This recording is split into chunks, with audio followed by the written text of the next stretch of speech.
Welcome to another exciting edition of your favorite program, Health Affair on AIT.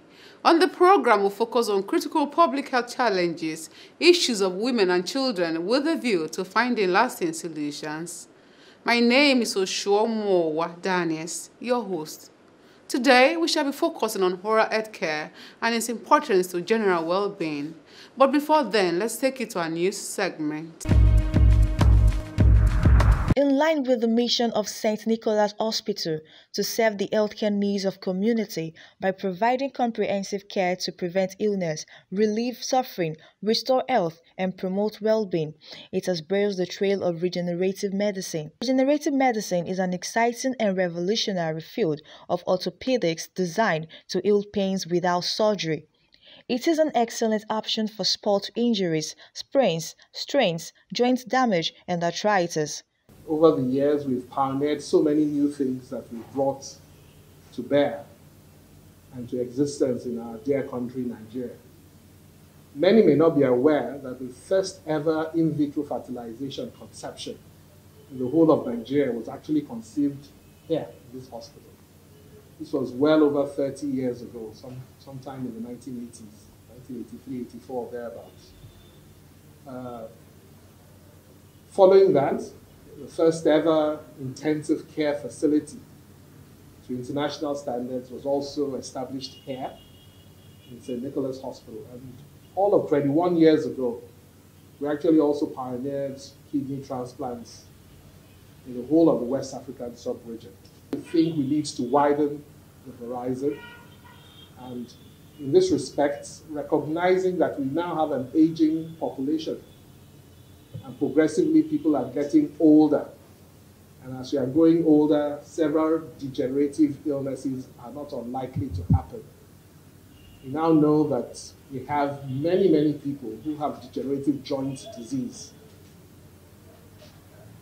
In respect of that, we have employed a specialist orthopedic consultant surgeon in the person of Dr. Ojodu, who has been on staff with us for the past 2 years. And one of the things that he felt he should introduce is something which currently is not existent in Nigeria. And this is the art of regenerative medicine. We'll begin with arthritis education, and which we are doing through arthritis support group. So if you have any complaints, any issue, any concerns, you can raise it at that group. Then that will be attended to. Next is lifestyle modification. We will encourage people to have changes in their way of living. If you are overweight, you must do weight management program. You must involve in regular physical exercise and control of comorbid factors. By this I mean, if you are hypertensive, you must properly control it. If you are diabetic, you must control it. These also affect joints, so you must control it as much as possible. Next in line is physical therapy by physiotherapists.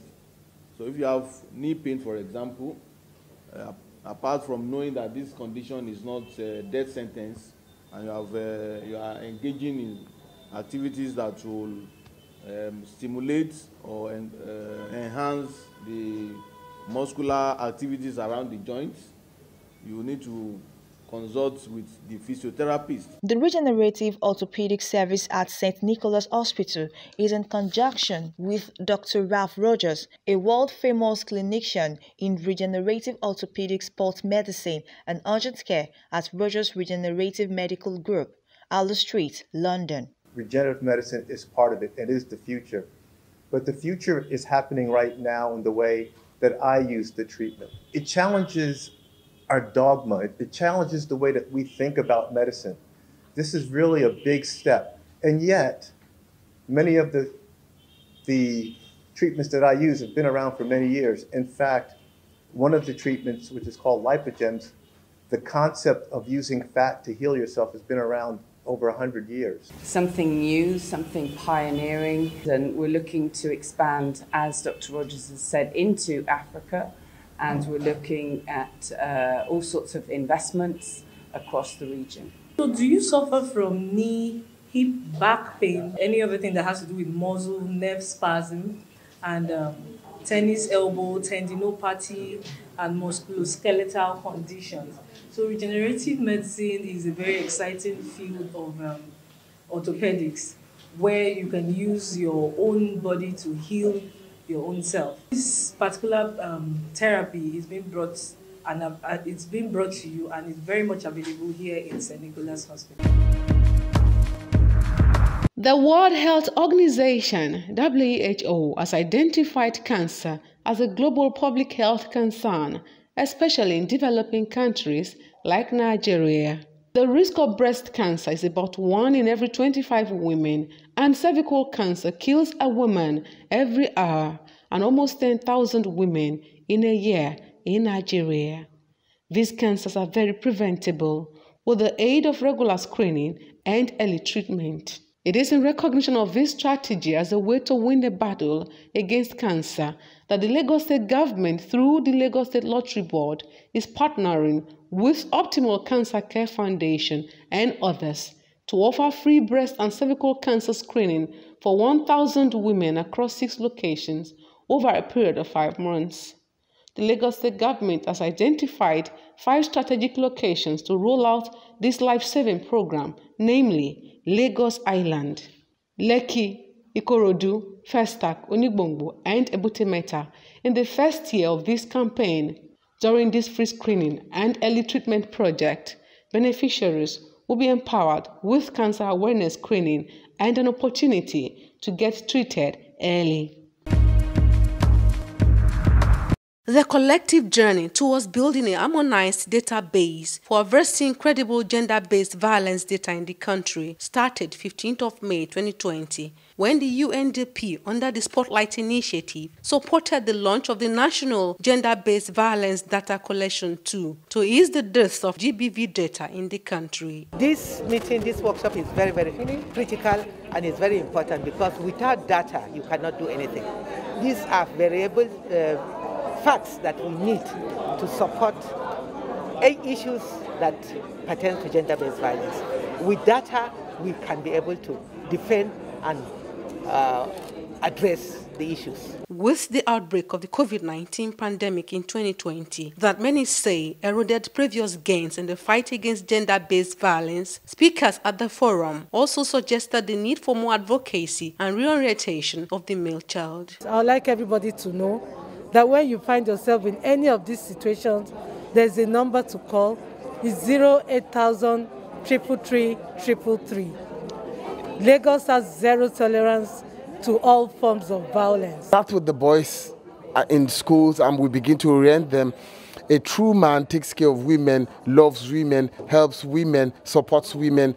At that stage, we believe that we are re-educating, repositioning, and removing that male masculinity that is driving the gender-based violence. So if we do that for young boys and as they grow, they begin to act right, when they are men and they are married, you see less of this problem. The National Strategic Knowledge Management Technical Working Group is made up of all the relevant ministries, departments and agencies, development partners and other critical stakeholders involved in the production of data on sexual and gender-based violence.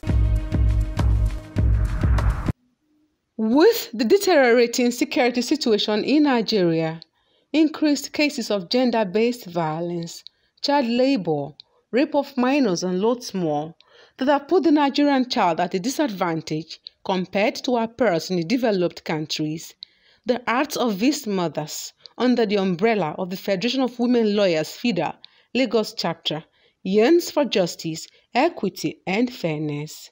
Little wonder the implementation of the Child's Right Law formed a major thrust of discussion at events to mark the 2021 Fida Week in Lagos. The health and well-being of the children also matters to them. This informed a visit to the Fida Adopted Children's Ward at the Lagos University Teaching Hospital, LUTH, to supply provision and other essential needs to the children. No matter the effort of Fida and other individuals in society to help Nigerian children, not much can be achieved without the role of parents.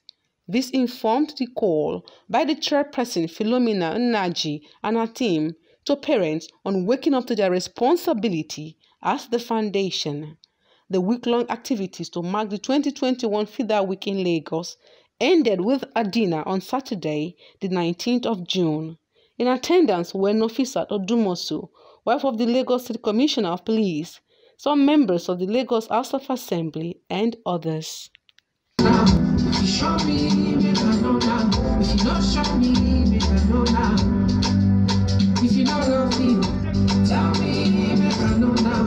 If you show me, make I know now. If you don't show me, make I know. Suicide, according to the World Health Organization (WHO), remains one of the leading causes of death worldwide. In the latest publication, Suicide Worldwide in 2019, more people died as a result of suicide than HIV, malaria, breast cancer, and war every year. In 2019, more than 700,000 people died by suicide, prompting WHO to produce new guidance to help countries improve suicide prevention and care. Among young people aged 15 to 29, suicide was the fourth leading cause of death after road injury, tuberculosis, and interpersonal violence. Still on suicide, the Health Writers Association of Nigeria, EWAN, in collaboration with NALS Foundation and Healthcare Retreat, recently organized a training on responsible suicide reporting.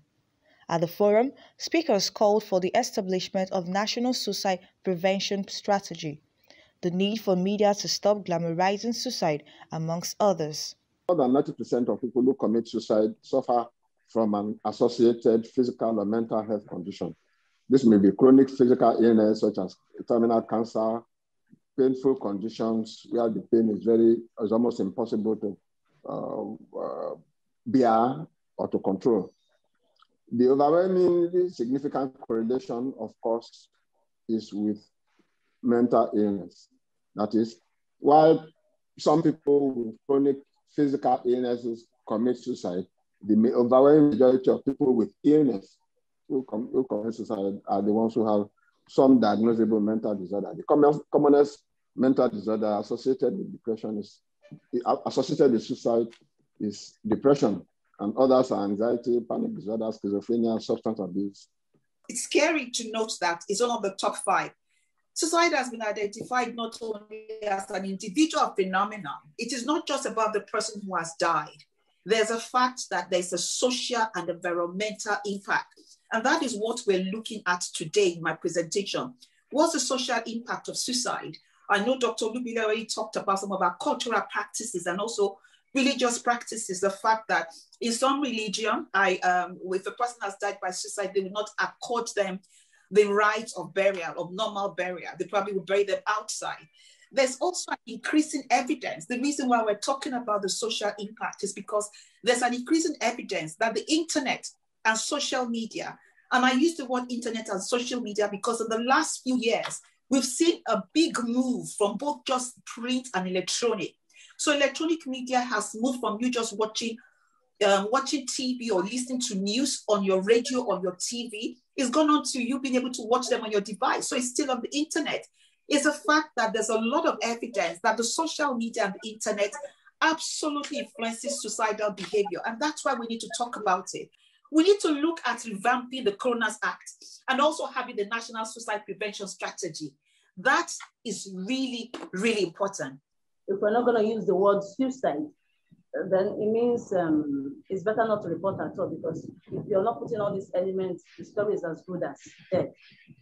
Anyway, we actually concluded that reporters, especially in this training, might begin from now to reflect these guidelines, like using the word died by suicide and not committed suicide.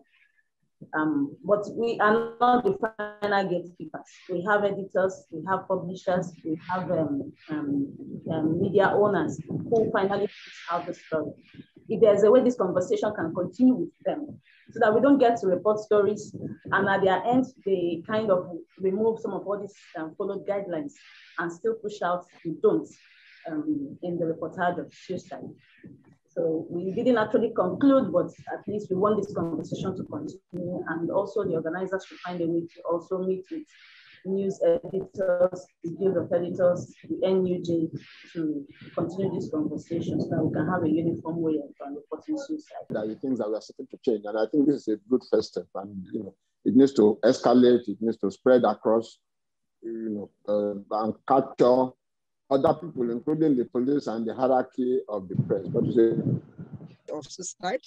I also want to encourage you also write more to let our leaders, our government to understand that we should begin to look at suicide from other angles. Welcome back. Information provided by some oral health care experts indicate that a large percentage of the world's population, especially Nigerians, will suffer from preventable oral diseases in their lifetime if adequate measures are not taken.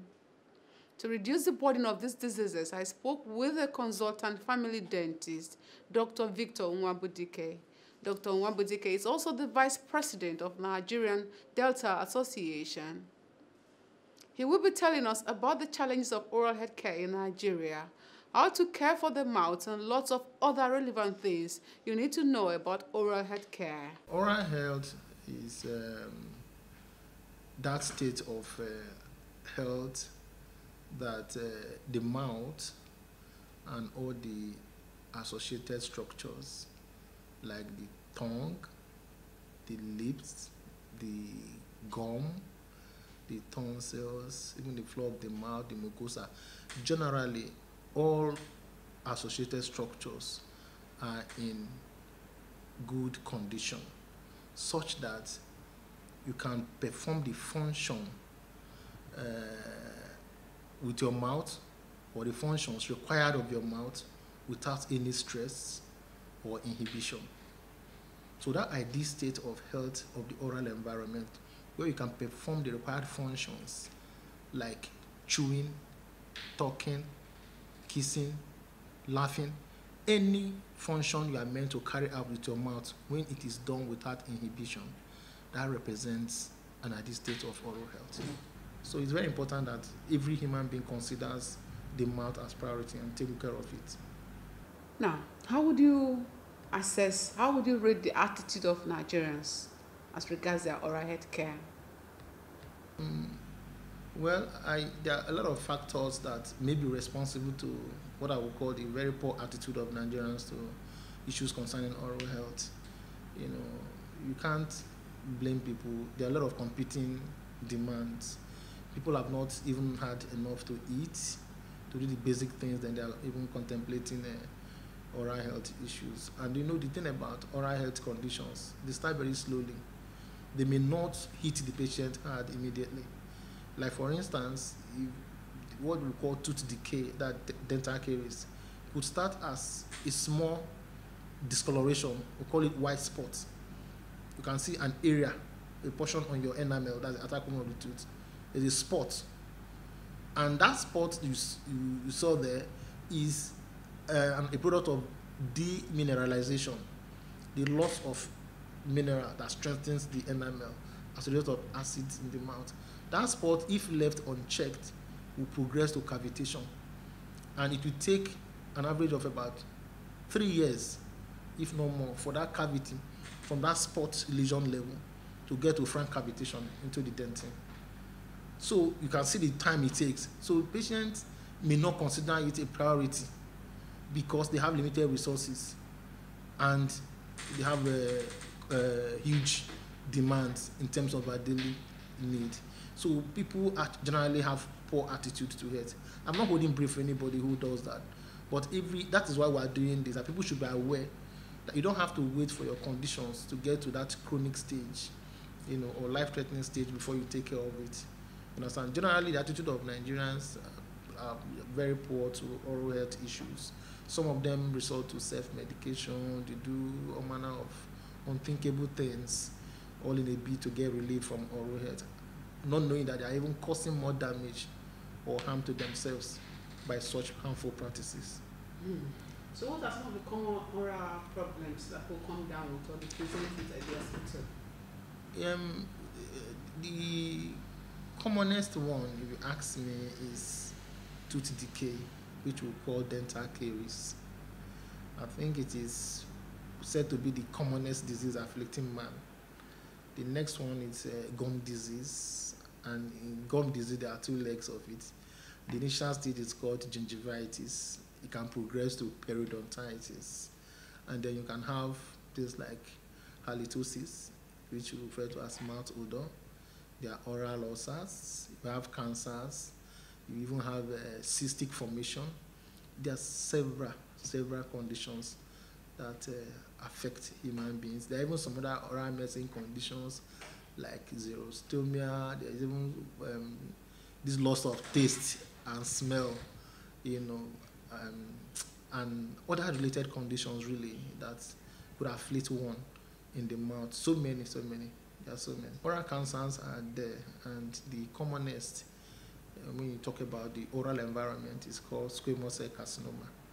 And it has the same, if not similar, predisposing factor like other cancers in the body: smoking, alcohol, and the likes.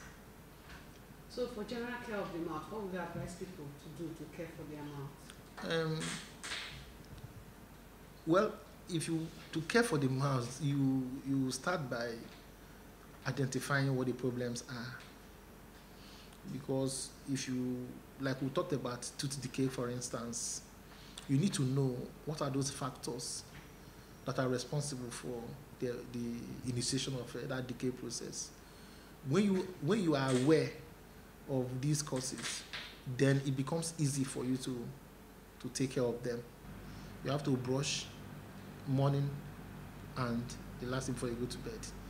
And then not just brushing, you have to brush using the right technique, using the right strength of toothbrush. Well, could I use your medium or soft?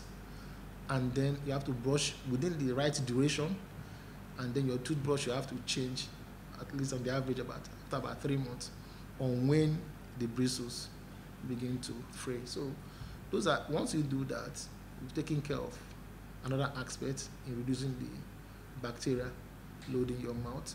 And then there's also this professional cleaning, which is called scaling and polishing, that we encourage people to do.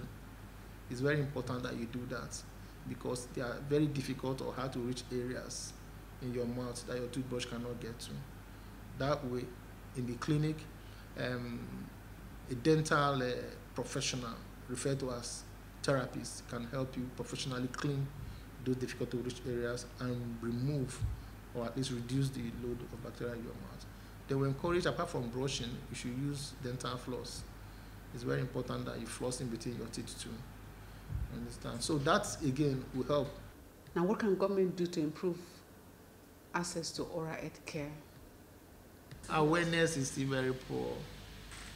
Government should encourage the dental profession by ensuring that the oral health policy that was passed some years ago is fully implemented, so that every nook and cranny of this country will have a dental facility. We'll have about 774 local governments, I'm sure. There's nothing wrong in government having a standard dental facility in all the council areas to ensure that people access dental care. And then there's also an aspect of dentistry that common among pregnant women. There are diseases that are associated with pregnancy. They that come for antenatal care can also benefit from dental care, even at that local level. So government should invest massively to take deliberate steps to improve oral health awareness. There could also be tax rebates or complete exemption for dental materials, because they are very expensive.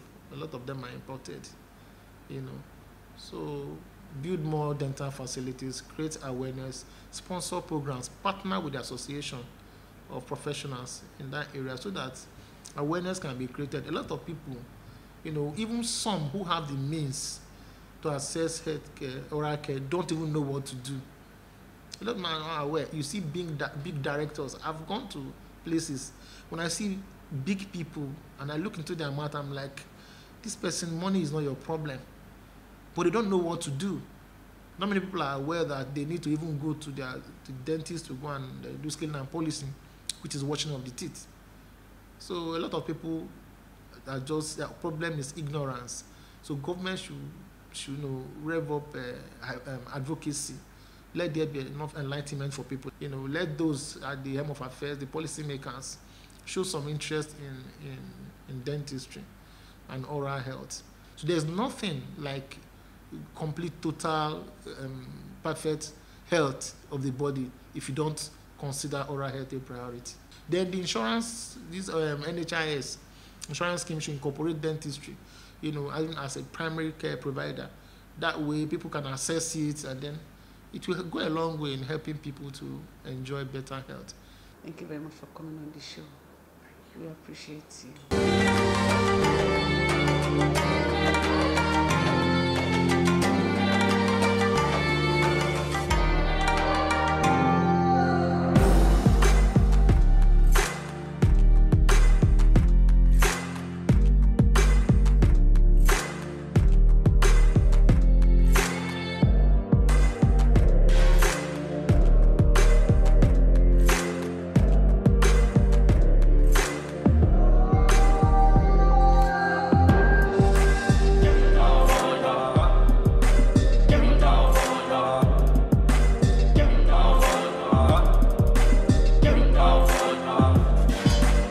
Next on the show is our nutrition segment, and the focus for today is on snail.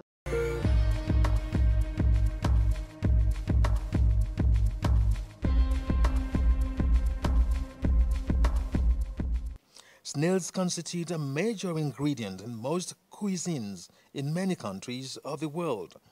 Snails have been in existence ever since the Roman era.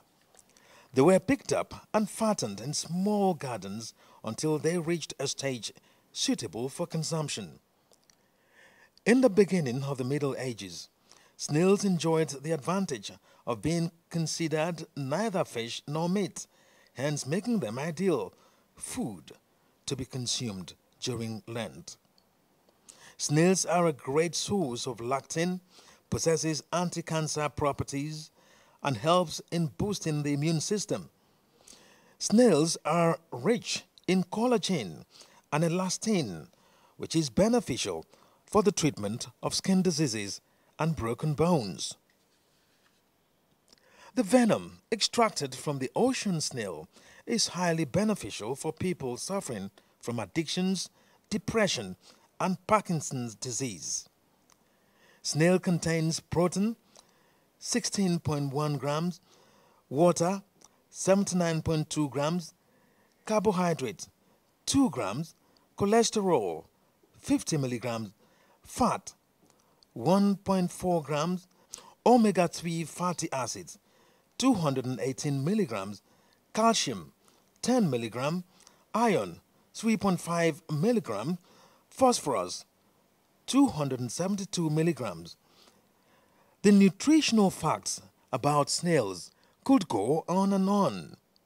Consumption of snails also helps in the brain and memory development of children, prevent heart diseases, lowers high cholesterol levels, and excellent for healthy fetus. Next on the show is our clinical segment where we'll give you tips for healthy living. Please come with me.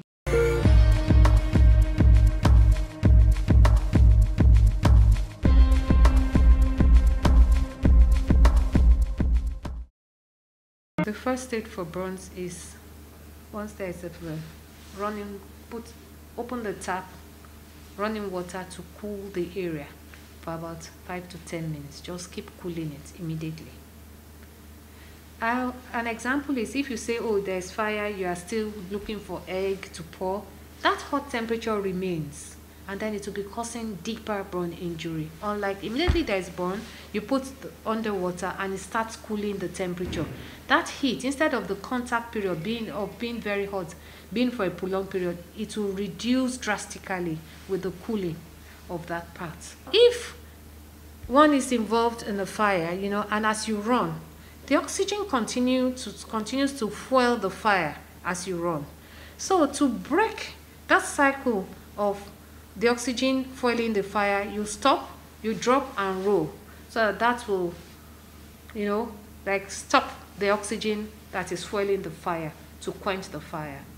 Yes, so you can do that if you run. So you hear some people say, oh, as I was running, the fire was. You stop, drop, and roll. That will stop the fire. On our perception segment, everyone is invited to have a say on the way forward for the nation's health sector. To participate, you can reach us on our social media handle or call the numbers showing on your screen.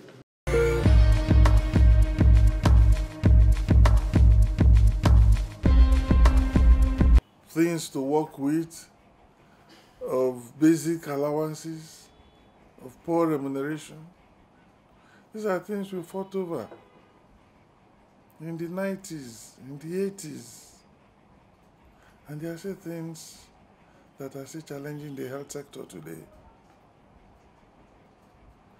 So to that extent, yes, one can say we have not made any appreciable progress. But if we look at in terms of numbers,